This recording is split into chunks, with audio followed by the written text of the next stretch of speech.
till shade is gone, till water is gone, into the shadow with teeth bared, screaming defiance with the last breath, to spit in Sightblinder's eye on the last day. by my honor and the light.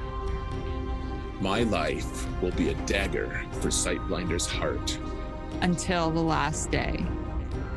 To Shaiol Ghul itself.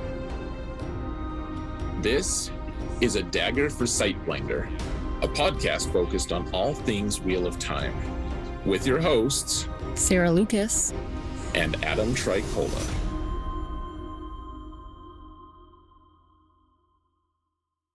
Hello, everyone, and welcome to another episode of A Dagger for Sightblinder. May you find shade this day. And if you have any hope of finding shade, it's probably with Sarah. She is quite shady. How you doing, Sarah? Good, Adam. How are you? I'm basking in the shade already. I feel like you just threw me under the bus. It's shady under there. It is. Oh man. Yeah. Okay. I'll keep that in mind. So, I mean, we've been talking about we've been exploring the waste more and more, and now you see why water and shade is so important. Oh, totally. Yeah, it absolutely makes sense. Yeah. Yeah. So shade is a good thing for me to have. Are you asking me? No, I'm just trying to twist things to my own advantage. It's pretty twisted. Yep. Twisty. Okay, so we have kind of an announcement-ish. Mm-hmm. Go on. Tell me more. All right, so we told you guys a while ago, our listeners, that we are planning on doing some kind of a rebrand for this podcast, and we just want to reach a wider audience. Like, the Wheel of Time is a wonderful world to swim around in, and we absolutely intend on continuing to swim around in it. Mm-hmm. However, the goal when we started this podcast was not to just have a smaller, I don't know how to say it, like we want to reach a broader audience, and the niche audience that Wheel of Time provides us is a wonderful group, and it's really been great. We want to broaden our scope a little bit, so I'll let you talk a little bit, Sarah. Right. So I think basically, yeah, we want to reach a larger audience, not be maybe so pigeonholed. Sounds like a bad thing, but it's very niche. Yeah, I've never liked pigeons. Well, makes sense. Like, a group of pigeons is called like an unkindness or something, right? I kind of want to look up what a group of pigeons is called now. We're gonna get distracted. Okay. So yeah, we're basically gonna look into doing, it's a flock. That's boring. Finally we find an accurate one. That's boring. Okay, so but what we are thinking of doing, so we, in this episode, we'll be finishing The Shadow Rising, so it'll be done, and then I think we're gonna take a break from the books just so that we can do some more reaction episodes, which is what we really enjoy doing as well, and focus on Star Wars Kenobi series since that's out, and go from there and kind of see where we want to angle it after that. So that being said, if you're not already in our Discord server, then now is a great opportunity to join it and give us feedback when we make this rebrand transition, and see what's working, what's not working, and what you guys enjoy. Yeah. So we would love to hear what you guys think. I know a lot of people who are listening have been listening mostly because, I mean, I don't want to flatter ourselves too much, but I think a lot of it has to do with people who have followed us from Galaxy of Heroes and want to hang out with us in that, it just in kind of whatever space that we're, a shared space, because we all like Wheel of Time. But my guess is the majority of people listening to this cast are also interested in watching Kenobi and other similar shows, and that's kind of the direction we're steering this is. new shows coming out, doing reaction videos, talking about them, analysis, whatever. And, maybe just getting a little bit bigger of an audience, a little bit bigger scope, get the YouTube channel actually starting to run a little bit.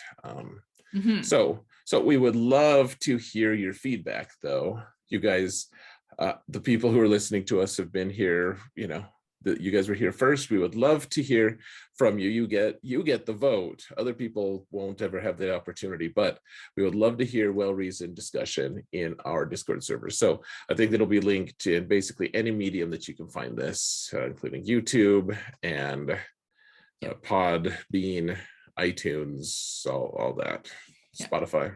It'll be everywhere. Yeah, all over the place. Awesome. But yeah. That doesn't mean we're leaving Wheel of Time. Like no. at the very least, like I think, like, I mean, we both have book 5 downloaded. Right. And I've started it. Yeah. Sarah's even started it, guys. I haven't, but Sarah has. And no, I've been listening to Way of Kings again by Sanderson. So fair. Yeah, I'm hooked. But yeah, we'll also be covering the show when season 2 hits. Whenever that is. We still don't know. Still don't know. They're wrapped though. Right. They just haven't told us when it's coming out. Right. So I guess Maybe that's never. a good transition for me to tell you that there is no show news. Okay. Well, thanks for that. You're welcome. You did a great job, Sarah. Thank you. just kidding. Okay. So shall we talk about spoilers and jump into this is the finale. This is actually gosh, it's been a little bit since we discussed this, but this is one of these chapters, one of these makes me tear up. And we should play the game of which scene is it, Sarah? Which scene do you think it is? I'm not saying you need to tell me right now. We actually need to announce spoilers, but this will be fun. Okay. I remember you telling me that, and then when I was listening, I was trying to figure out what scene it was. Anyway, I actually posted it on the Reddit group. Like people were posting like, "What's your favorite scene in Wheel of Time?" And so I posted, I like just commented and stuff, and a few people actually were like, "Oh yeah, I agree." Like so it's not just me taking crazy pills. I think it hits at least a certain type of person. I don't know. We'll see how it goes, but. Okay. It's interesting that it wasn't obvious to you. I mean, I don't know why it would be, frankly, but no, it wasn't obvious to me. Okay, well we'll explore it. All right. So I guess spoiler then, we are finishing The Shadow Rising. So we're gonna talk specifically about chapters 53 to 58. So the last chunk of the book. But basically anything in the book is fair game, and anything in the first 3 books. And the first season of the show. So basically everything up to the end of season or of book 4. Right. Yeah. Correct. Oh yeah. And so we're gonna I have to explain. Remember, I read you that prophecy thing. Mm-hmm. The dark prophecy. So I'll explain more about that today as well. Okay. Cool. Good. Because I got questions. Excellent. Okay. So let's start here. So chapter 53 is the price of a departure. Okay, so we're with Perrin again. So he is basically planning how they're gonna, defend the town from the Trollocs coming in, because remember from last time, he's gotten the White Cloaks to agree to help work with them and attack the the Trollocs, to the enemy of my enemy type of thing. Anyway, so there's been multiple attacks, all this kind of stuff, and they're still going through it. I found this was kind of sad. So he's planning this, and he's going about the town and Aram is following him around. And I thought this was just kind of sad that Aram is doing this, because he's basically got nobody now. Like, he's just this dejected little puppy dog following Perrin, which, no pun intended given Perrin's status, but I don't know. I'm annoyed that this pulled at me, because I don't really love Aram, but it just made me sad for him. Okay, so this isn't the part that I cried in. Okay, noted. At all. I didn't cry here either. It just was something that I noticed. Maybe I just cried tears of joy that Aram the obnoxious is getting what his comeuppance. No, no, you're right. So, like, all right. So, at what point do you start blaming a person for being like? So if there's a 5-year-old and they're at the store and they're acting out and whining and complaining and acting immature, basically, like, you don't blame the 5-year-old, really. Like, they're the ones causing the annoyance if you're annoyed, but it's not them, right? It's their parents. Right. I'm trying to feel I'm trying not to ask you leading questions, because that irritates some people, but at what point do you stop blaming the child or the parents and start blaming the child? Or, like, at what age? Like, in a lot of ways, I feel like Aram never, like, grew up. He's just been, in a way, like, cloistered or something with the Tinkers, and he doesn't, like, he's just led this, like, idyllic life, kind of. As idyllic as Tinkers can lead. And now his mom is dead and he's facing his first truly hard reality, and he doesn't really know what's going on. And so even though he was really obnoxious previously, I think I agree with you. It's sad to see him in this state. Yeah. And it was just something that, like, I've never really had empathy for him, because I do find him to be annoying. But then you see that this has happened and you're like, I don't know, I just felt really bad for him. So yeah, anyway, so just a little aside of what I had noticed. But the White Cloaks end up bringing this wounded man into Perrin, and this man has been wanting to see him, like demanding to see Perrin, and basically sorry. And the White Cloaks didn't, like, bring it to it. Like, the White Cloaks found the guy, but right. But yeah, like, the White Cloaks are, like, still calling Perrin shadow spawn. They don't want to do anything for him. Right. Sorry, that was just, to me, it felt important. But go ahead. No, that is fair. So anyway, so this man is basically dying. Like, he's on death's door, and he manages to whisper to Perrin as he's dying, "We are coming," which is kind of creepy. Oh yeah. And like, that's like, I'm like, is it a warning? Like, is he looking for Perrin specifically to warn him, or to, like, let him know help is coming, or like dark friends are coming? Like, who is we, basically, is my question. Anyway, so right. Well, like, is he a dark friend who's like threatening them? Is he? Yeah, that's exactly it. Like, is he letting him know that help is coming, or is he letting him know that, like, more danger's on the way?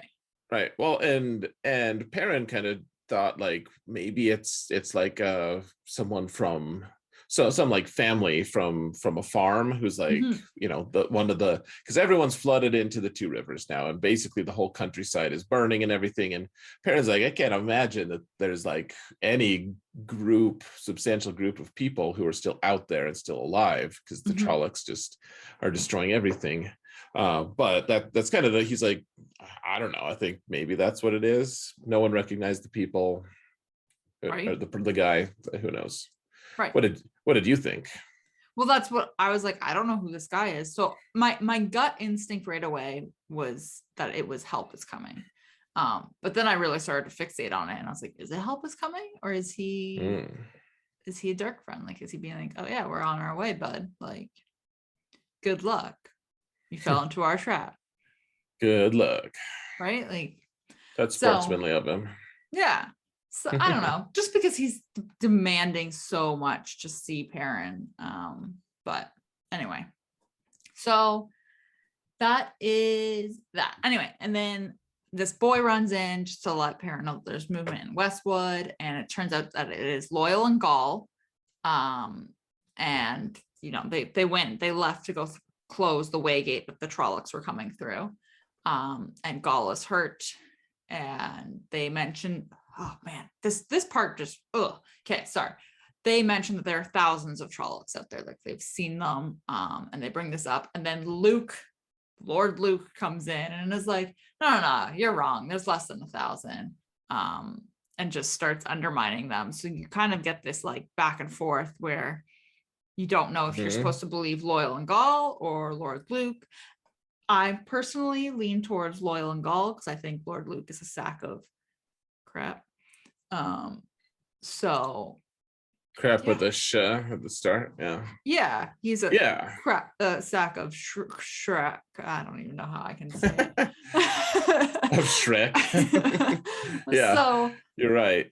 But he's just like saunters in and is like, nah, you're wrong. And then he starts going on about how he's seen the blight. So he obviously knows like what he's talking about. And I'm like, what does seeing the blight have to do with math?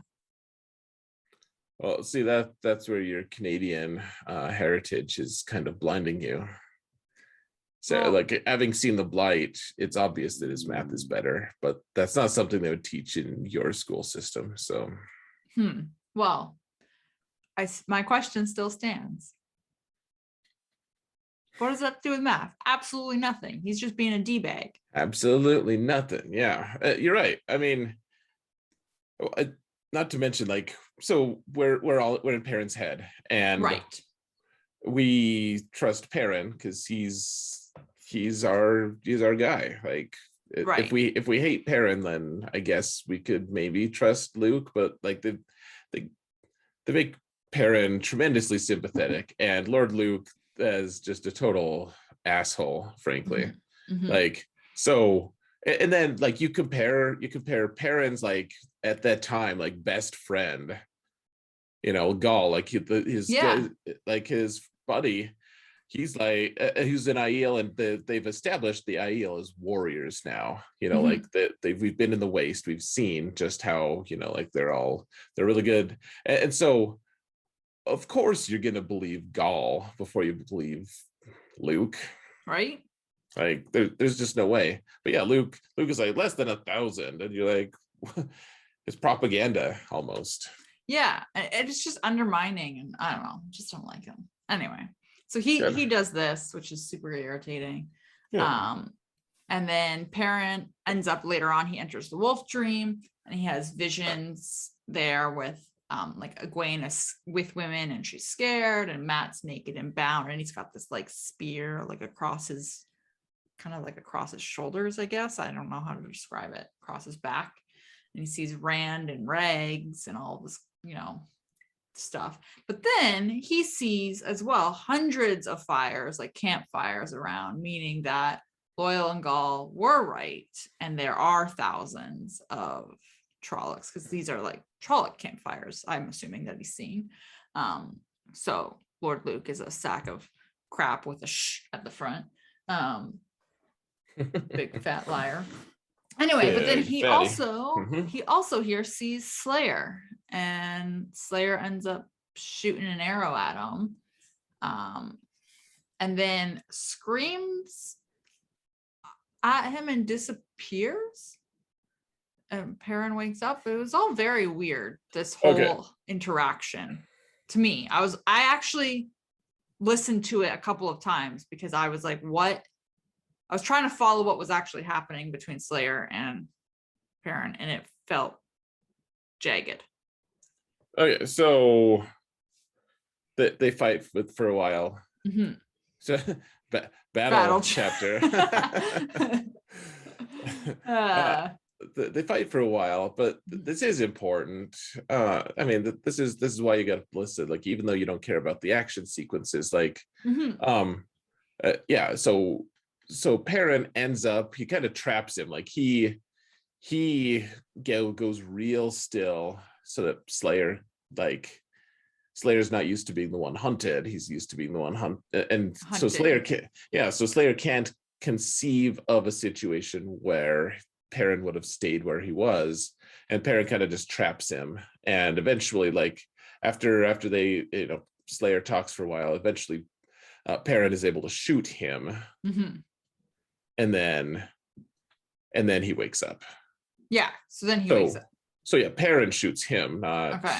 It's not him shooting a thing at Perrin. Maybe he shot a thing at Perrin, but yeah, Perrin injures him. And it like, instead of going through his heart or something, well, I forget if it was one way or another. He took a big hit from the bow, and now he's and then when Perrin wakes up, Lord Luke has left in a hurry with an injury. Right. So essentially proving that Lord Luke is Slayer. Right. And Perrin notes that Luke and Slayer both smell inhuman.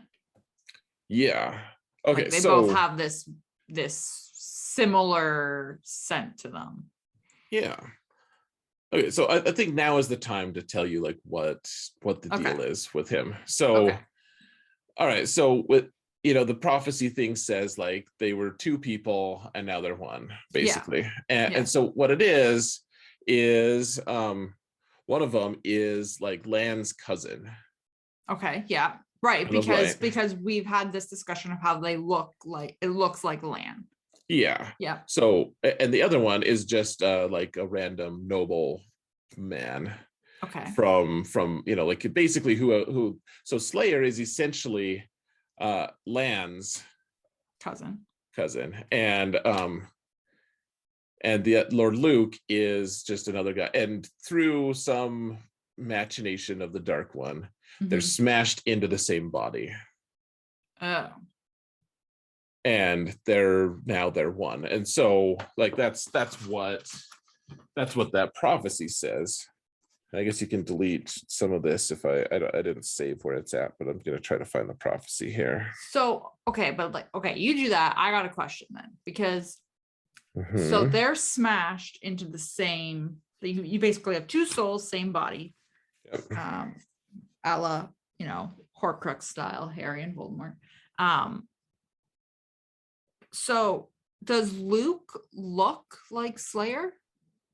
No, so they look they're that, and that's why Perrin couldn't combine. Like, right. So Slayer exists in the dream as the Lan lookalike, and then in like the real world, quote unquote, Luke looks like this nobleman type of lord person.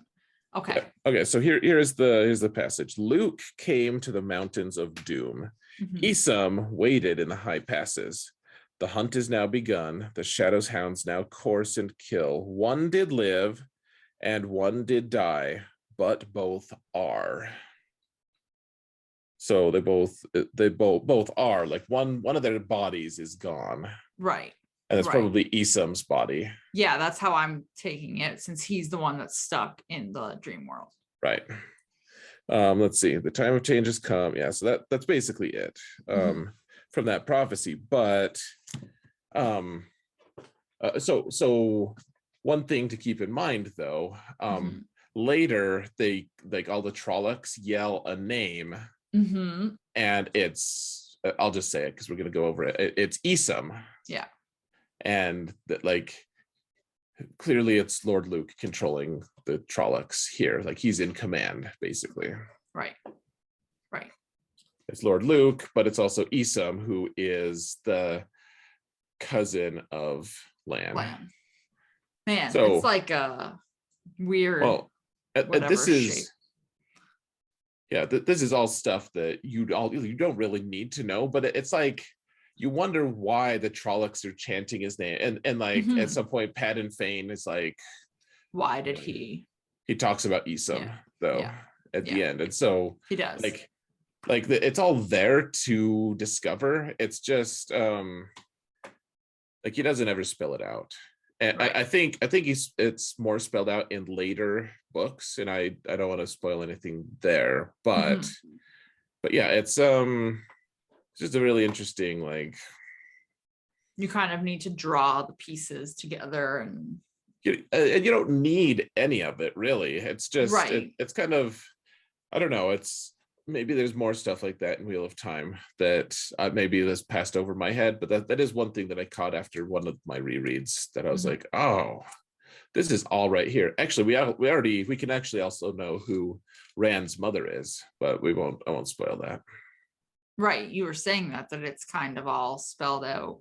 There's hints throughout it. Yeah, like at this stage, I think we should be able to know but it doesn't. They'll just spell that out for us eventually, anyways. So, Right. anyways, so Lord Luke slash Slayer. Slayer Yeah. are out of the picture, and Perrin's like, you know what? He's gone. Let's get married. Right. That's not Well, actually exactly how it went, but not quite like that. He's Mhm. trying to convince Fael to go to Camelin to get help, and she only will do it if he uh marries her. And there's this whole back and forth about like what the proper, quote unquote protocol is and all this stuff. And she's not having it. And she's like, nope, we're getting married right now, basically. Yep. So And that's it. yeah, and Perrin's like, great, we'll get her out of here before we all die, because he's sure they're gonna die. Yeah. Yeah, And exactly. he's like, yeah, sure, I'll marry you, like, if that'll get you out of here and save you. I mean, Mm-hmm. it's just an interesting thing, like, he's so willing to engage in falsehoods Mm-hmm. to do the right thing, kind of, as he sees it. Mm-hmm. And I don't know, like, that's, in some ways, that's one of my frustrations with characters. It, like, they're so willing to nobly sacrifice their relationships or themselves or whatever, like Perrin has no hope. Like, where's his heart, man? Like, Mm-hmm. he's just like, yeah, like, I'll just lie so that you get out of here, but he's sure he's just gonna die. And I'm like, dude, just chill.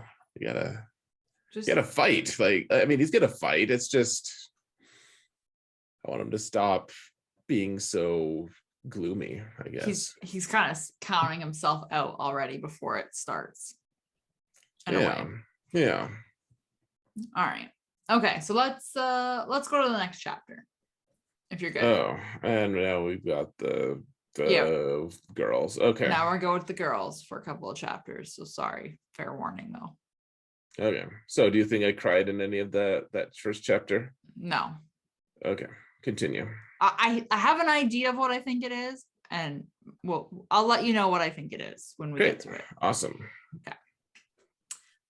Okay, so chapter 54 is Into the Palace. So this is where, like Nynaeve and Elaine are trying to sneak in there and get to Amathera and all this kind of fun stuff.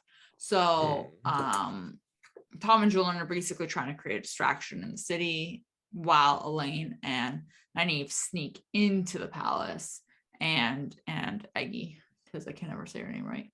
Mhm. So they got to get past the white cloaks once they're in there, and then they can change into servants' clothes that lets them blend in a little bit. Nynaeve is going to head to kind of like the museum part of the palace. And Eggie and Elaine are going to go to Amathera's quarters because they're like, we gotta go get her.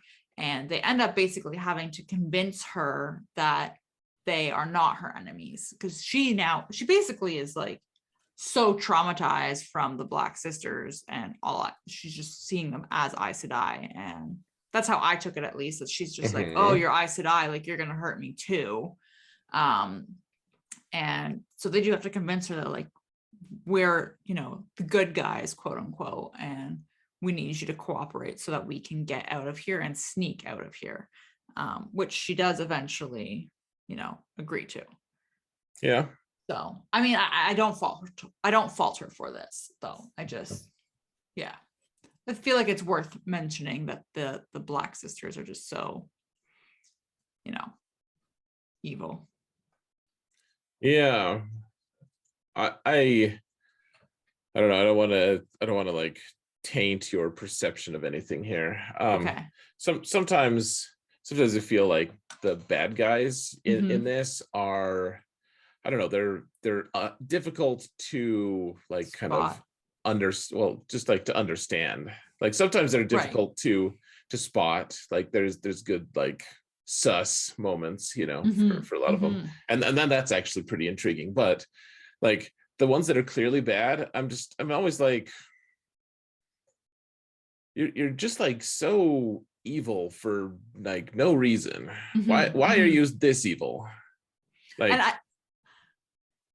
well, like that's it. And I don't want you to taint that for me. So mhm. I'm really glad that you didn't, because I really enjoy being blindsided by things. Like when Swan got stilled, like I was and like just totally Yeah. floored by it, did not see it coming. So um Hmm. yeah, I definitely Um, don't want that to be something that I'm sitting here in anticipation because I know something's gonna happen. So mhm. yeah. Yeah. Okay. So this has been with Elaine, like it's kind of her point of view so far. And then we switch to Nynaeve because she's gone in a different direction and she's looking for those bracelets basically. Um, and she recognizes this maid has kind of entered the same room as her as Mogadine, who is this is the same woman who like compelled them to forget and everything. Like it's the Yep. same. Right. Okay. So they both end up attacking each other and channeling, and Mogadine kind of gets frustrated because she realizes how strong Nynaeve is, which I find to be amusing. But she Oh, does. Sorry. well, yeah, and there's this moment of Mhm. realization for Nynaeve, which I mean, Nynaeve can be a little annoying in this like section of the story or whatever. Mhm. You know, bridging a few different books actually, but she is like, there's this really cool triumphant moment where she's like, I'm going toe to toe with a Forsaken.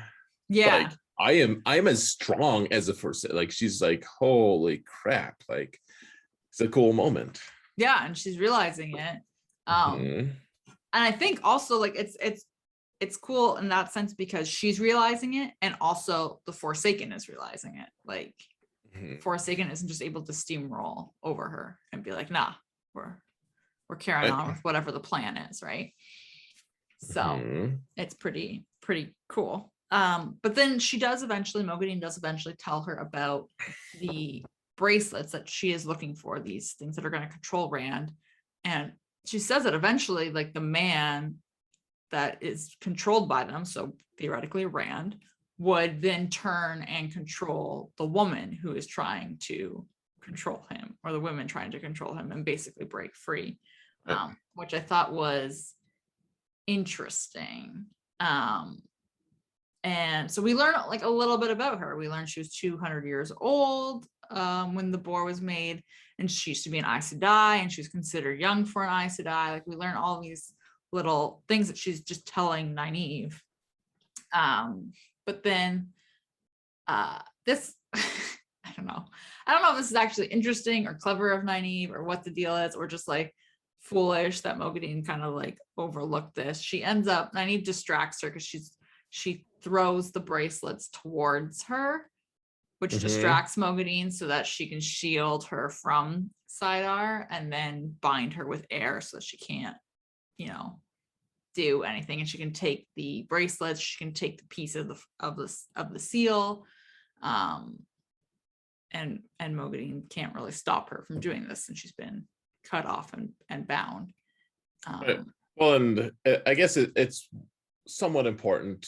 Well, I don't know how important, but I think it's worth noting. Nynaeve was actually trying to still her. Like they were both trying to still each other. okay, yeah. But like she was just not quite strong enough. Like it like her distraction, like it worked, but she was at the end of her power kind of, and like it ended up blocking her, but not Mhm. stilling her. Right. Okay. That's fair. So Yeah. that's a big thing, like I would think, to try and I mean, I guess if you're toe to toe with the Forsaken and that's your option, you're gonna try and do that. Well, yeah, it's it's not like you're stilling like somebody that you grew up with or something. right. Well, so I I have huge problems. So all the Aes Sedai, we've talked about this like morally gray area that I'm like go into the deep gray sometimes, but uh, but I'm like, okay, so like Elaine overpowered one of the Black Aja Mhm. women, right? And then they're not going to take her prisoner or anything, like they can't really. So I think that the perfect solution is that Elaine should just still her and move on. If you're not going to kill Right. her, take away her big weapon. I feel like, yeah, I get what you mean. I'm viewing stilling as just such like the top tier, most drastic thing you can do that Mm-hmm. to me, I'm like it feels like such a big deal that Nynaeve or Elaine or whoever would reach for that to try to do that, which I get because of who they're up against. Yeah. That it does like logically make sense that is what you would do. It just seems like such a big step, I especially. feel like we're talking about Harry Potter right now, Oh, actually, because oh, I just okay, feel one like they haven't like it just feels like such a big leap in that like I feel like they're still learning their powers and how to control sure, them. And now they're like, oh, I'm gonna try and still you. I'm like, right, but you only just figured out how to but bind people with air. do you know how to do that? Yeah, but you're just like still twirling like balls of fire in the air, like yeah, It's like sure, walking okay, before you so maybe it's a little can. different. Yeah, like I'm like, okay, you're trying to run, but you haven't learned how to crawl. So like, Right. you Oh, know, that's fair. That's fair. I that's guess just how I'm my viewing it. okay, so it's a little different. I thought you were having moral qualms of like, oh, you shouldn't do that. Because like No, in Harry Potter, one of the most irritating things is to me is like the Death Eaters, the bad guys are like shooting death spells, and the right. good guys are like, I'm gonna disarm you. Like I'm just gonna like stun you a little bit. I'm gonna tickle Mhm. you. Like Mhm. we're gonna and the bad guys are like, I will kill you. It's like so disproportionate, and then like it frustrates me. I'm like, they're trying to kill you like for your life. Mhm. Kill them back, damn it all. Like please, like don't just like tickle them. Right. It's really irritating to me. And so similarly in this, I'm like, the Black Sisters would still you. They would torture you and kill you without any Right. doubt. Like still them at least. If you're not gonna kill them, if you can't kill them with cold blood, that's understandable and maybe laudable. But at least do something so that they can't just like wake up and just Come kill you. yeah, Yeah. Yeah. like neutralize the threat. Right. I get that. It just feels like such a big, totally not moral qualm I'm having. It just feels like a That's fair. big leap. Um, That's so fair. They kind of do just like go from like we haven't gotten our whole strength to like I'm as strong as a Forsaken, and I can actually like we got mhm. into a channeling battle and I won. Like Right. it Right. does seem like a little bit Exactly. of, like okay, so Nynaeve's overpowered. Good to know. Yeah. And Eve is overpowered is the long and short of it. Sure. Okay. So she takes the bracelet, she takes the seal. She's leaving and Jean, I think it's Jean Cade. Gianna Kaida is how they pronounce it from Ugh. the Gianna see Kaida. see I have a good memory on some stupid things. Yeah, man, you're good. You're good. Yeah, man. So she is there and she's pointing this fluted black rod back at Nynaeve, which is it's a stolen Tarangrial because they stole what Yep. 13 of them, something like Yeah, that. they stole a bunch of them. They stole a Yep. bunch of them, so it's one of the ones that's been stolen. Mm-hmm. So Nynaeve is able to jump out of the way before Balefire ends up going through where they've been. Mm-hmm. And then she's gone, and like Nynaeve kind of comes to and like gets up, and she's gone, and Mogadine is also gone somehow, which is interesting because she was bound and sealed off and all that. Right. So yeah, battle chapter kinda. Yeah. Yeah. So Okay. it won't fit on this page. So No. Oh, there we okay. go. I see what you're doing. All right. There we go. Just ruining your formatting. It's okay. It's fine. Oh boy, we're really going ham on the formatting. Okay. You don't sound okay. I'm fine. Thoughts? I thought this was interesting because, like, I read this as, in particular, to Mogadine being gone. I read this as like Balefire ripped through them. So logically, I'd be like, well, the Balefire destroyed her. But I'm reading it as like it didn't, and she somehow escaped as well. I know what happened. Do you want me to tell you? I mean, I guess that's too much of a spoiler. Don't tell me. Don't tell me. I'm just telling you what I'm thinking, because logically I'd be like, oh yeah, the Balefire destroyed her. But it feels like that's not the case. Sure. Yeah. So that makes sense. I can say this. I can say my initial impression of this when I was first reading it, the way back in the day, I assumed that Mog lived. Okay. That's what I assumed. So I don't think you're being unreasonable to think that, is all I'm saying. Okay, cool. Spidey sense tingling. We're good. Good. All right. Next chapter? Yes, please. Okay. So do you think I cried on that chapter? No. Correct. Okay. So chapter 55, Into the Deep. I also don't think you cried on this chapter. I'll just say it now. Oh yeah, preloaded. Preloaded. Don't think you cried. Yeah. Okay. So Nynaeve is, she's leaving this area after this whole thing has happened. She sees Leandrin and Rihanna. They don't see her though, so she is able to kind of keep going, meet up with the others, and Amathera can get them papers so they can get out of the city. And Nynaeve ends up telling them about Mogadine and everything that happened, and they're all, equally surprised that she went toe to toe with this Forsaken and was able to capture her. Which, fair, because like I said, I feel like we're skipping some steps here. We're skipping some lessons.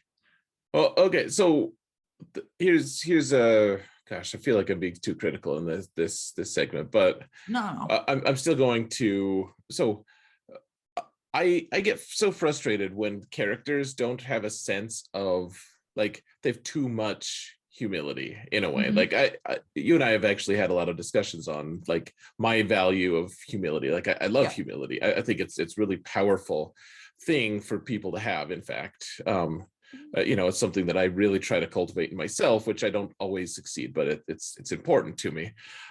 And there are times though that like their lack of like there's lack of sense of self, like they believe, I don't know if it's humility or if it's like too much ego, but like Nynaeve is hanging her head here. She's like, I know I captured her and then I couldn't even keep her. Like, oh, I'm so like, and it's a wonder that she beat Mogadine in the first place, and it's a wonder that she lived to survive against that balefire. Like, she's done some incredible things, and she goes and she's like really super worried for some reason that Elaine is going to judge her in a really harsh way. Like, she thinks she's worthy of being condemned, and I'm like, why would you worry about that? Yeah, this is a big thing. Like, is her ego so big that she thinks that she should be capable of beating a Forsaken and being able to evade balefire and take the Forsaken, keep them imprisoned and everything? Do you think that this is part of her ego, or do you think I almost think maybe this is part of her personality, in terms of like, we start this series with her going after them because she is looking out for all the kids from Emmons Field. Like, she's there she wants to protect them and make sure no harm comes to them. So is she beating herself up because she sees this as a possible way of, she had a Forsaken that could theoretically come back now. She knows how strong she is, not her herself, her as in Mogadine. And she's beating herself up because now there's a threat, like there's this danger that she let get away that can come back and harm these people that she's trying to protect. Well, I mean, I think there's a little bit of like, oh crap, like this is really like potentially really bad. I don't understand why she's like afraid that Elaine is going to berate her and like judge her harshly. It seems discordant to me, I guess, of like, it doesn't seem true to the reality of the situation. She should be like, well, okay, guys, here's the thing. Like, I wish that I'd been able to hold her, but due to circumstances, like, at least I'm alive. And, you know, like we have the thing that we needed. So, you know, I don't know. It seems so weird. She's so hanged us. She's like, oh man, I'm so embarrassed. So I don't know. I feel like maybe Robert Jordan just kind of missed in that. Like, I almost feel like that would be more in tune if it was Egwene there instead of Elaine. Like she'd be worried that Egwene would be critical. Yeah, I don't. Sure. Like, well, yeah, like Elaine's basically just like, she's pretty chill in terms of Nynaeve, you know, and her and that it turns out like Elaine is just like, oh, well, yeah, what you do is pretty amazing. Like, let's keep going. Yeah, exactly. So anyways, it probably doesn't bear more discussion. I don't know. We could really deep dive Nynaeve's psyche and it probably just pissed me off. So fair enough. Maybe today at least. So continue though. So she's with them, and then there is a door like that's relatively close to them, and it opens, and Julian and Tom and Bail Doman are there, and then Bail has also brought like hundreds of his men there. There's this riots going on. People are fighting white cloaks, just absolute chaos. So they end up escaping from this palace and just, you know, cutting their way through this chaos to go to the inn, and Amathera joins them. She stays there as this like refugee. And while they're there, Nynaeve shows them the bracelet that she took, shows them the seal that part of the seal that she took, which Doman recognizes because remember, Doman had one. And he points that out, that he used to have one. So Elaine ends up trying to melt the bracelets, I believe it is, with fire. Like they're just trying to destroy it so that nothing can control Rand, I guess, which doesn't work. And they all kind of decide that the best solution will be for Doman to take them and throw them into the sea, like off of his boat. And the others in the group are going to go to Tarvalin with the seal. And then afterwards, Nynaeve has decided she's going to go to Tyr or wherever Lan is. She's just, I guess, has figured that once they drop off this seal, she can go do as she sees fit. Okay. So yeah, that's that. That's the girls. Yay. We're done. Which I think that's it. That's the end of the girls for the book. Yep. I did cry in this one I didn't. Out of relief that they were done with it. I was like, what? No, definitely not. Okay. So we can go into the next one, chapter 56, Golden Eyes. Yes. Okay. I think you cried in this one. Oh, okay. Let's go. Let's find out. Oh man. Okay. Oh man, now I'm nervous I'm wrong. So no, I put you in this situation. You did. Because I read all of these chapters and was anticipating being able to easily tell where you got emotional, and I could not. So anyway, okay, let's get into it. Let's do it. So Perrin is, he's in the inn and he's writing this letter to Fael. He's basically saying goodbye to her because she's agreed to go to Camelin. They've gotten married. And he's leaving it for her like on the mantle. and Ben Al-Seen comes in and says that there are thousands of Trollocs that have been seen to the north and the south of the village. And there are white cloaks that are in the village center that are preparing to leave. So basically Perrin ends up saying to Bornhald that, you know, if you stay and help, then once this is over, you can arrest me and like I'll come willingly. I'm not gonna try but you got to stay and help. And they agree to this, so they, you know, can fight off the Trollocs together. So I assumed, and maybe this is wrong, this is my guess, that Perrin writing the letter to Fail is what got you. No. Okay, so then I don't know where you cried. Well, let's continue. Okay. I didn't even say it was this section. You didn't. Anyway. Okay, so the white That's cloak, fair. That's a good guess. That's what, like, I assume, like, he's being all sacrificial. He thinks he's gonna die, like you said, and she's getting out of there and hopefully getting out of there. Anyway. Yes.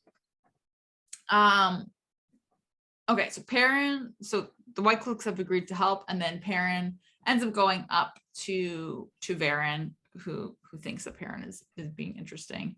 And he asks, or sorry, Varen asks him when he's going to give up the axe for the hammer, because he's now married. And, you know, he's married to Fail, but she uses Fail's, you know, actual name of Zareen Bashir. Yeah. Mm-hmm. And wants to know like when he's gonna switch, and doesn't seem to be on the forefront of Perrin's mind, since he thinks Oh my he's gonna gosh. die. What? Oh my goodness. What? Your battle recap is like one sentence. Okay, continue. Yeah, you know. Yeah.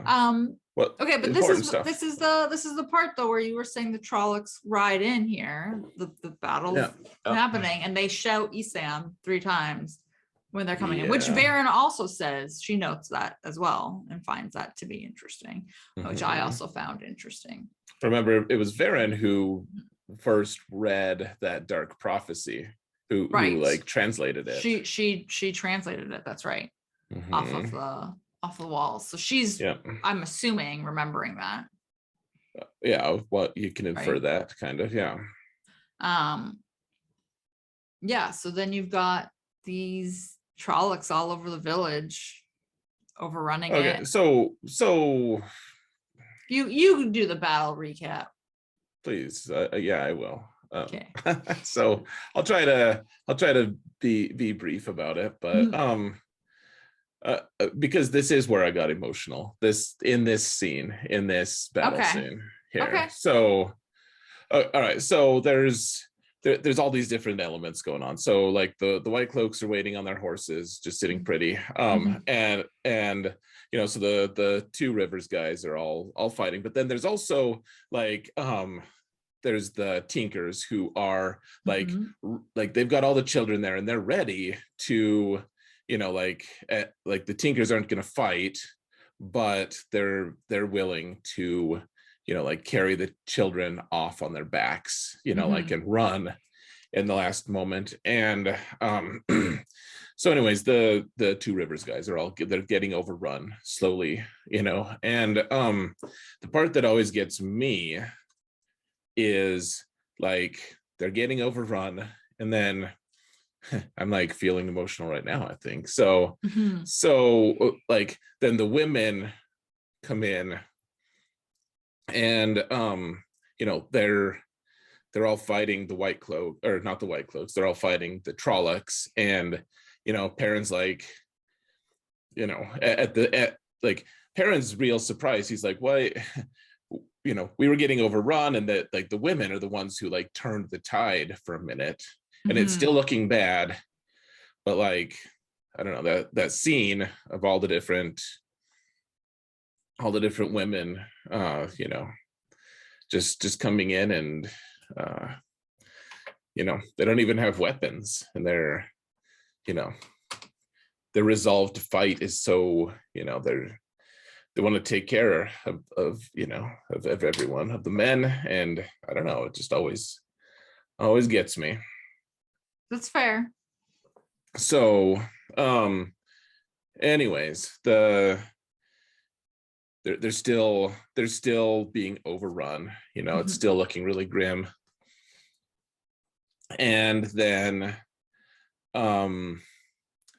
reinforcements come, basically, and save Perrin and everyone. And it turns out it was Fael who's leading them. And yes. And yeah, the day is won, basically. Yeah. I just and Fael is really happy that all these people followed her into battle as well. Right. Yeah. I led men to battle. Yeah. Like even Shinobi, even the queen hasn't done that kind of thing. Yeah. Yeah. I don't know. The bravery of the women, though, I think that's I don't know. To me, that's always the thing. And then you find out that the White Cloaks, who like the reason the women even jumped in at all was the White Cloaks were supposed to be coming in as reserve, and the White Cloaks just sat and watched as the shadow spawn are about to butcher the entire village. They did nothing. It's pure madness. It's like, why do you exist if you're not gonna fight shadow spawn, like obvious shadow spawn? And they're just hanging out. Also, like, if you think Perrin is like a dark friend and shadow spawn or whatever, right? Like, I don't know. I feel like I would be like, well, why would they fight him if he's one of them? Right. You know what I mean? Like, that would be my question. Yeah, it's but like so they're like, all right, well, battle's over. Come on, Perrin, like you're coming with us. And like I love the moment of like the entire, all the Two Rivers guys all suddenly have like arrows in their bows.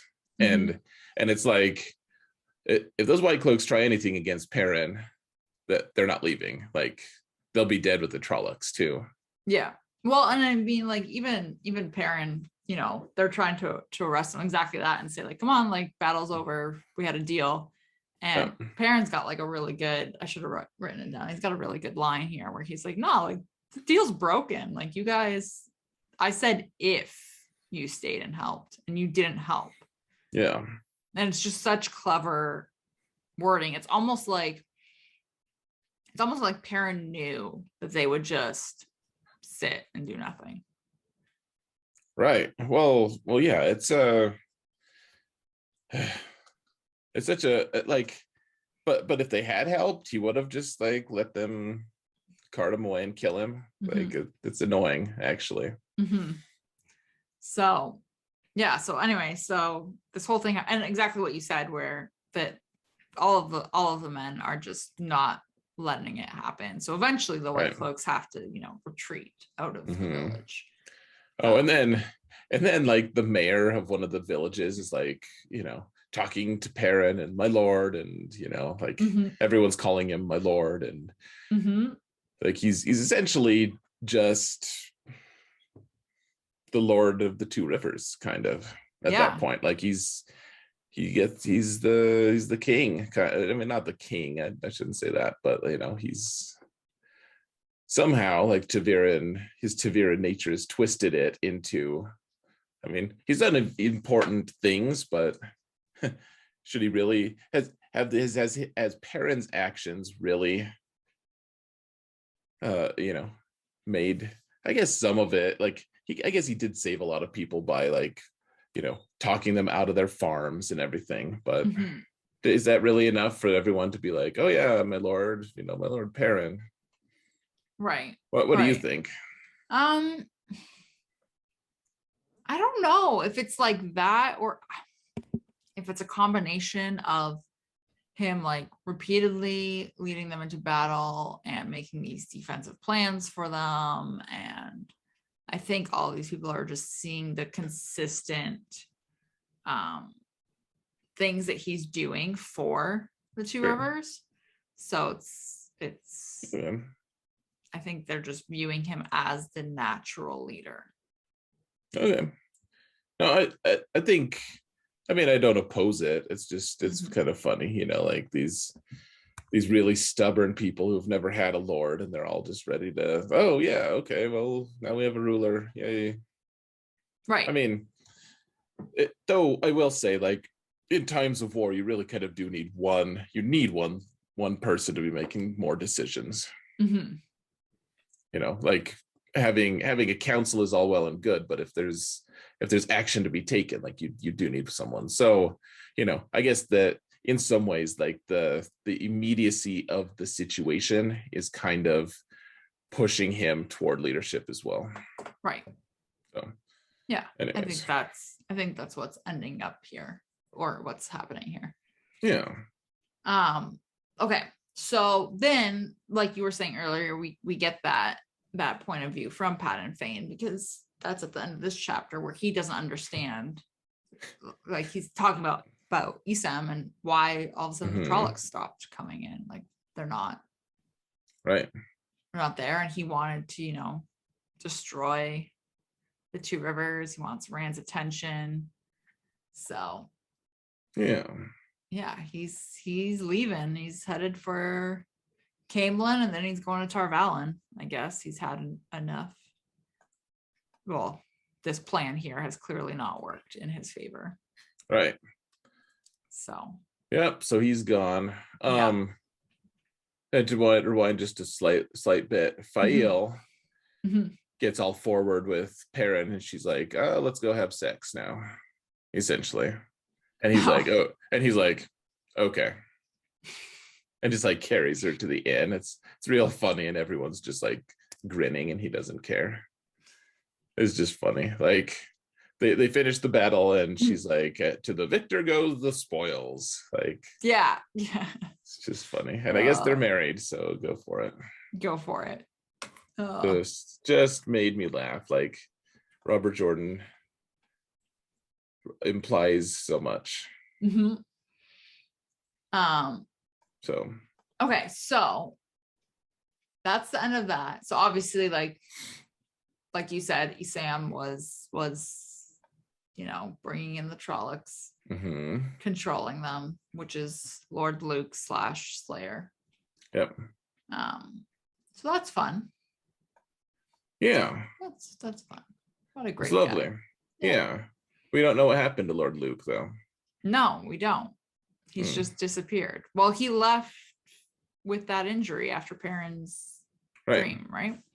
Right. So well, you'd think maybe he'd be with the Trolloc army or something. You'd think. But he wasn't. I guess we'll find out eventually. Maybe. I mean, I feel like we have to. I feel like something that big with like a character, well, two characters that way, and that whole background of them, I would be disappointed if it was just he's gone and that's it. We don't hear anything else for the rest of the series. It takes a while to hear anything else, but yeah, we do. All right. Eventually. All right. Okay, so the next two chapters are with Rand, and they kind of basically bleed together. So chapter 57 is a breaking in the Threefold land. So the Maidens of the Spear basically claimed the right to be Rand's, you know, personal guards, because he doesn't have a clan of his own.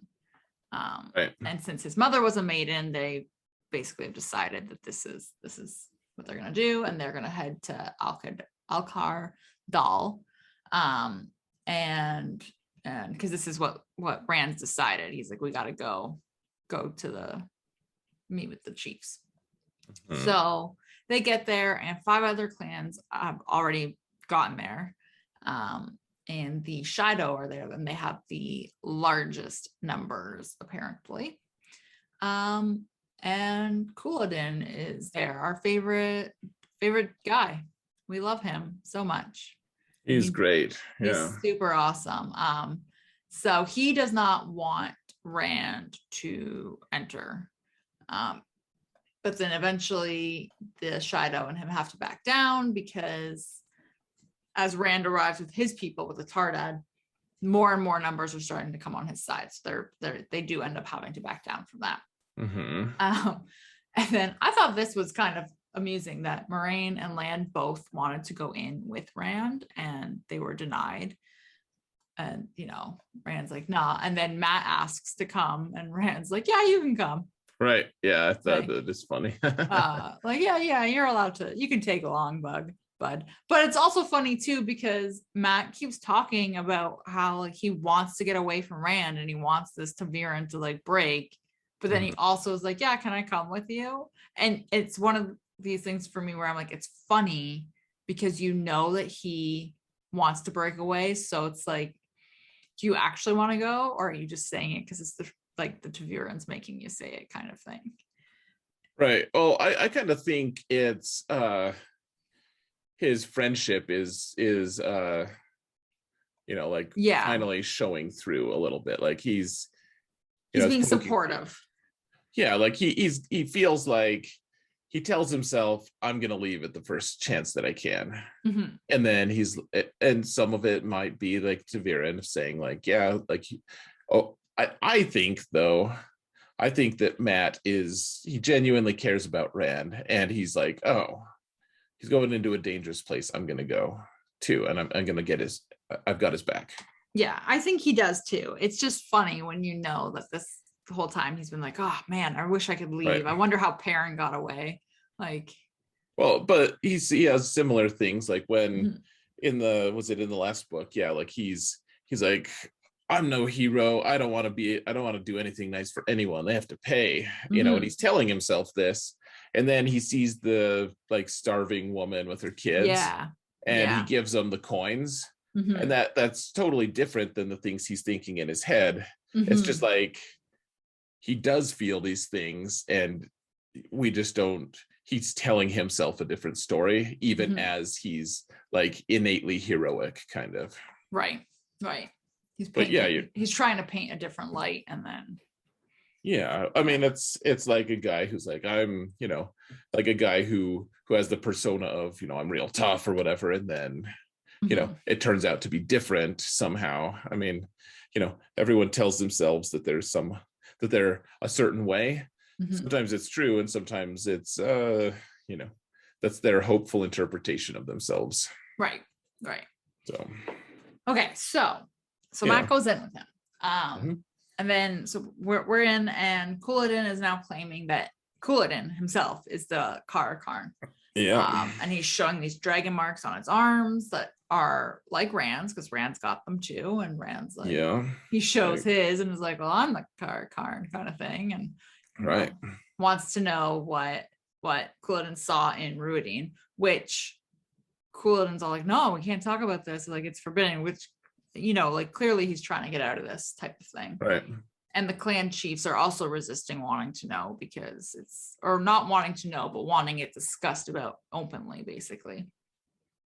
So Couladin's basically saying they get into it, and they finally, you know, talk about it. And he's saying he saw the glory of the Aiel when they were at, like, you know, all of these wondrous things. And Rand's like, well, I saw the Age of the Legends and how the Aiel were formed, and like the way of the leaf kind of thing, and like all these other things, which Couladin's like, no, you're lying, like you can't have seen that. But the good thing here, and I thought this was interesting too, is that the clan chiefs know that Rand is the one that's telling the truth, and that, you know, he is the true Karakharn, and they do say that he is the one.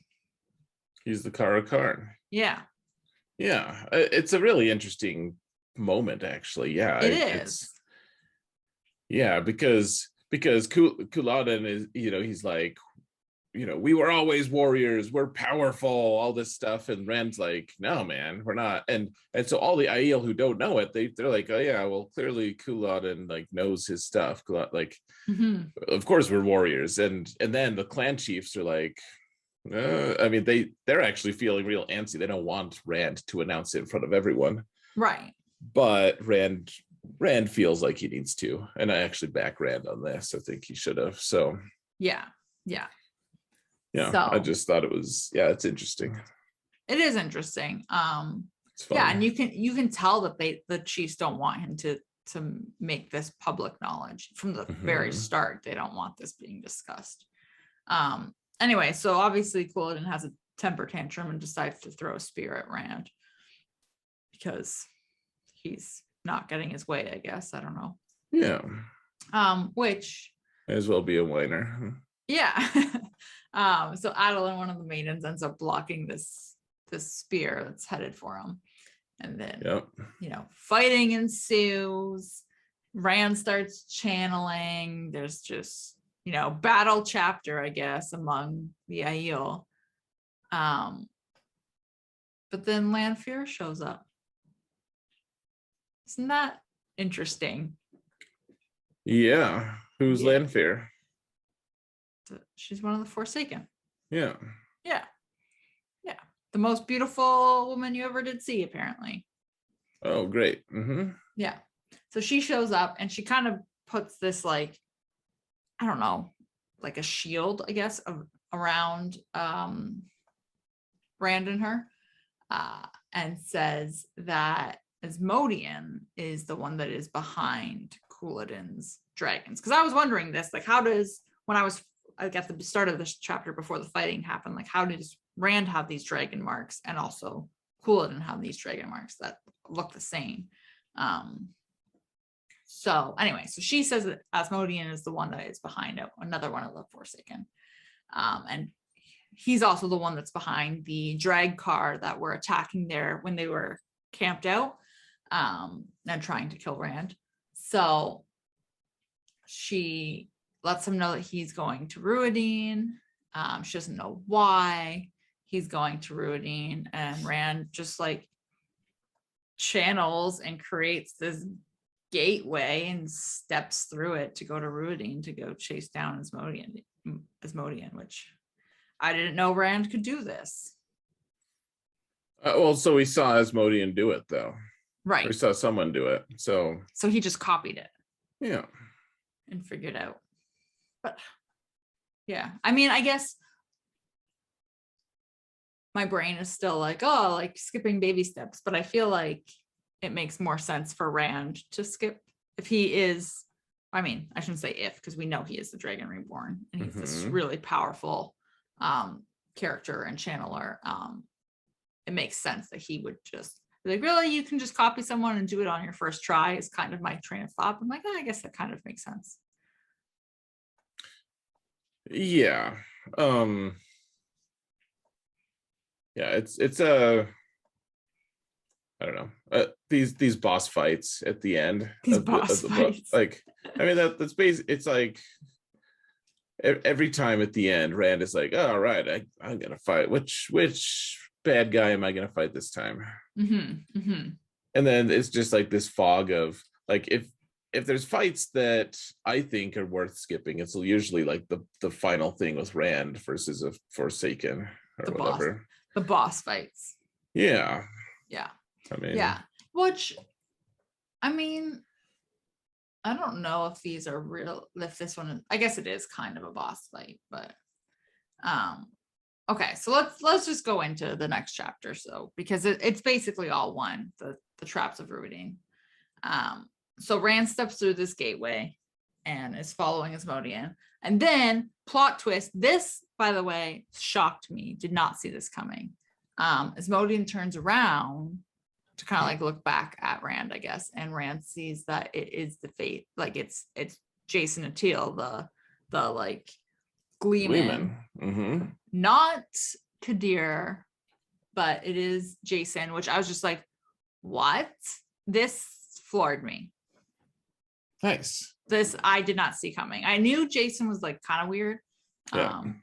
but did not see this coming.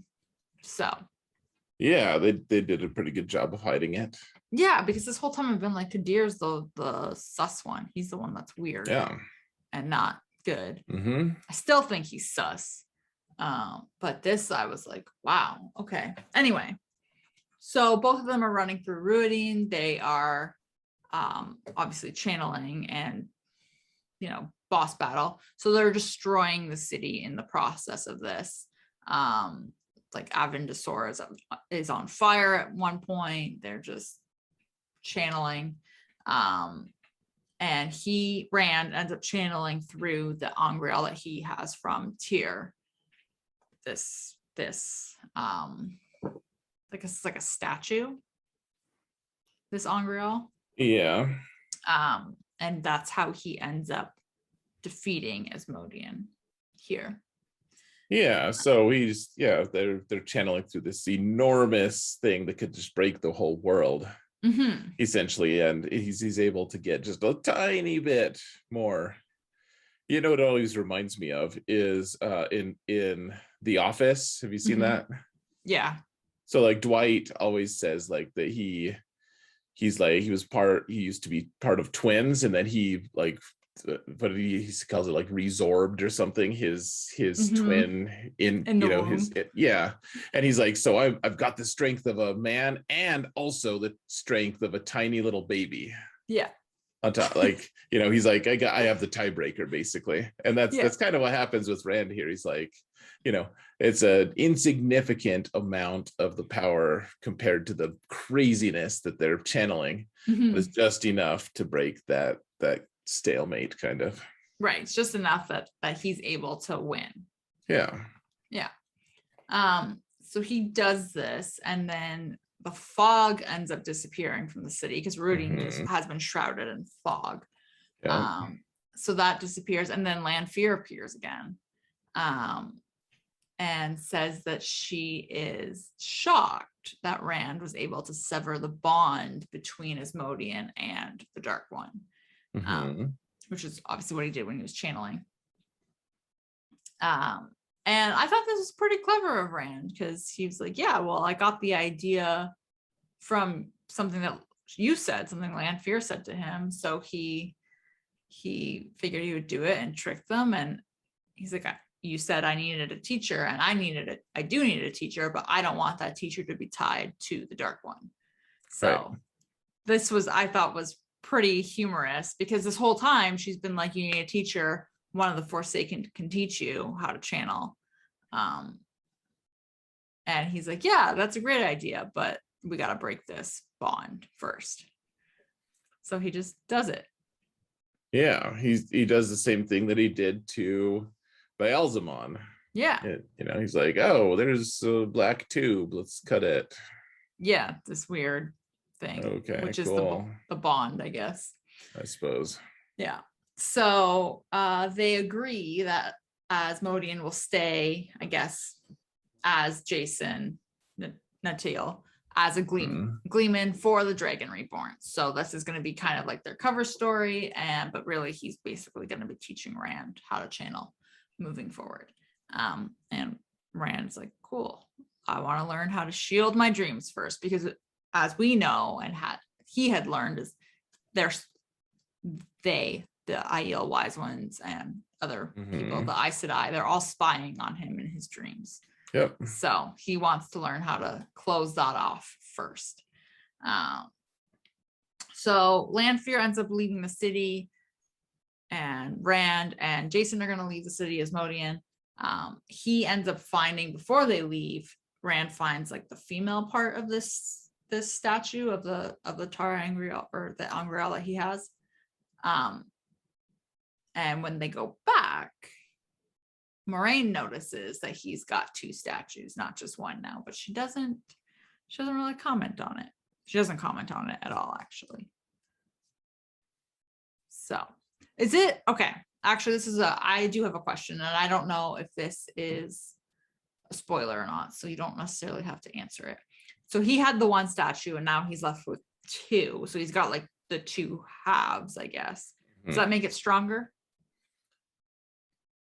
So they're just two separate ter'angreal can, channel an enormous amount of power.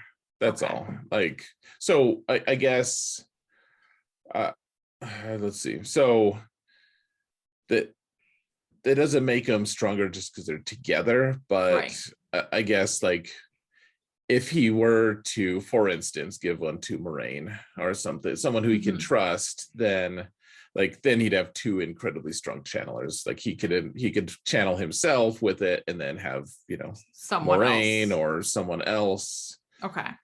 So he doesn't need to use them. It's not like he could use one or use both of them together and it's twice as powerful or whatever. Right. Well, one of them is inaccessible to him entirely. Right. Because it's the female half. So yep. But it's important to control that, because if it gets, if Rhuidean had hit when she was fighting Nynaeve, for instance. Right. She could have used it. Right. She would have just destroyed Nynaeve. Wouldn't have been close. So it's important that Rand has it. Yeah. Yeah. Right. So now he's got Calendor, and then Calendor is actually weak compared to this ter'angreal. Interesting. Okay. Yeah. Madness. Yeah, so that's the end of the book. It is. Yeah. So Lanfear is like still trying to help Rand. It's very interesting. It is very interesting. Yep. Yeah. So what'd you think? I liked it a lot. This was definitely I think you're right in saying that this is like Perrin's book in a way. It definitely felt like that. I really enjoyed Perrin's arc. I honestly did enjoy Rand's too, even though he seemed like an idiot at the start of this book.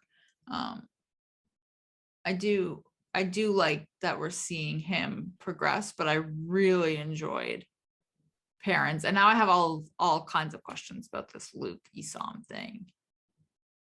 Yeah, I mean those questions will have to wait for a while now. I don't like that. Sorry to say. Well, I mean, I don't think that this is much of a spoiler. I hope not. But the next book starts a trend that continues throughout the series. Like he leaves one major character out of each book now moving forward. And the next book, we don't hear anything hardly at all about Perrin, which is wild. Yeah, he just went through this huge, this period of huge growth and everything, and now nothing. Yeah, that's crazy to me. I know. I would like to see what happens next with him, but it's not the last we've heard of him, of course. So right. Okay. So who would you say is the Mac in these chapters? I don't know. It's like Nynaeve beat Forsaken. It's hard to say that she's annoying. Yeah. Well, and Elaine had some really funny interactions with what's her name? With Amathera. Like Amathera was like acting out, and Elaine apparently, they didn't spell it out, but apparently Elaine just quelled her. Put her snooty self, it down, and that was so. I don't know. The girls are generally great opportunities. Yeah, that's true. They are for targeting, and in this case, I don't know if there is an annoying character in these chapters. I don't know if this almost seems like a Narg moment, but I wonder if we could say the White Cloaks, like Bornhald, because it just because it's like if you're not going to fight Shadow Spawn, then what good are you? Right, you're just standing around doing nothing. You're just being the most irrational, reprehensible kind of person while you're watching people get slaughtered by Shadow Spawn, and that you say that you're a child of the light, like, to me, that's one of the least excusable situations in it at all. Like, Mhm.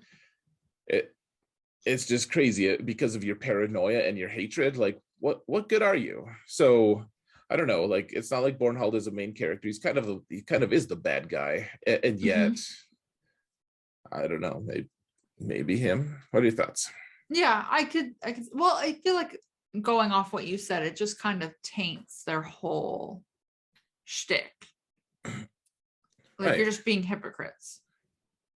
Yeah, like that they're more concerned with petty grudges than they are about actually, Yes. Yes. like, following the light or whatever. Yeah, Mhm. it's madness. That's exactly it. So, yeah, I agree with that. Hmm. Good. Yeah. Okay, so we can have Bornhold this time. Yeah, that's a fair pick. Okay. Cool. What about the most sus character? Okay, so Luke is super sus, Sure. but we also know that he is like Esam, like they're one and the same. Mhm. So it seems fair, like that he would be sus, and I feel like that's a cop out to say him. That makes sense. I am really curious, and I don't know which one makes me more curious, but I'm gonna lean this way. Like Lanfear is still really suspicious to me. And Sure. like, I know that she's a Forsaken, so obviously, like, oh, like everything she does would be sus, but it's just so it just seems so weird to me that she's a Forsaken, but she's trying to help him learn how to Mhm. use his power so that he can Yeah. defeat Forsaken. Like, what is going on there? Yeah. It's Mm. very strange. Good I question. know you know, but it is super strange to me. And it just Well, what are her true motivations here? exactly, like, is your true Mhm. motivation actually to help him learn how to channel? In which case, why are you a Forsaken? Mhm. And if you're a Forsaken, why are you helping him? Are you setting him up? Like, is there a trap that's coming down the line kind of thing here? I don't know. I don't know. But it's sketch. It is. It's totally sketch. Yeah. So, and I couldn't decide if it was her or Asmodean that would be the more suspicious one, but I feel like it is her because she's the one pulling the strings here. Hold on, say that again. If it was her or Asmodean, that would be more sus, or like Natil, like the, Sure. Well, um, did you tell everyone, like, did you catch who Lanfear has been masquerading as? Like, who she's been this whole time? oh, um, oh my gosh, I did, and now I'm blanking on it. Wasn't she masquerading as the girl that was with them, with Natil? What's her name? So Or there's a no? Sendra. Yeah. So it's not, though. Like, she wanted him to think it was a Sendra. Okay. It's actually, she was masquerading as Kali, the really fat woman. Oh, And that's why Matt noticed. He's like, wow, she has one of the most melodious voices ever. right. Because Because it's got that attraction even underneath her though, still. right. And Mm-hmm. she's like, well, my pride can handle a few pounds, like, she's Mm-hmm. fine. She was fine with not being seen as the most beautiful Right. and stuff. I just thought it was an interesting, like, note on Choice. Lanfear. Yeah. Well, Yeah. well, that is interesting because then she is really truly trying to hide and be there. Yeah. Um, yeah. It's just, I feel like she has so many ulterior motives, and I want to know what they are. We will find some more out next book. Goody. Mhm. All right. So that is that. Okay. And now we're going to take a brief break for an episode or two. Yeah. We're going to talk about Kenobi. Yeah. And you'll be going on vacation Yes. in a couple weeks. So we may end up skipping a week or Yes. We'll see. something. Yeah, we might not. Yeah. We'll see how it plays out. But Yeah. yeah, I will be gone for 2 weeks. 2 weeks. 2 weeks. So we'll see. Fancy. Mhm. I want to go on a 2-week vacation. Sorry. I mean, So you good. could. Yeah, you're like, sorry, you can't. Yeah. Yeah. Rude. All right. Cool. So we'll take a break, like you said, do Kenobi, and then we'll figure out book 5. Yeah, come hang out with us on Discord, guys. We'd love to hear from you. Yeah, give us the feedback so that we know what we should be doing. Yeah. All right. That Okay. it? Any other thoughts? End of book 4. That's my favorite book of all of them. Now my next favorite's book 11. So it's downhill until book 11. yeah. It's like a trench. Like a really shallow trench. Yeah. All right. Cool. Mm-hmm. All right. No other final thoughts? It was a good book. It is. It's good. Yeah. There are flaws, but this is my favorite of them. Mhm. So yeah, I'm good. Call it All good. right. Let's close it up. All right. Thank you, everybody, for listening. May you always find water and shade.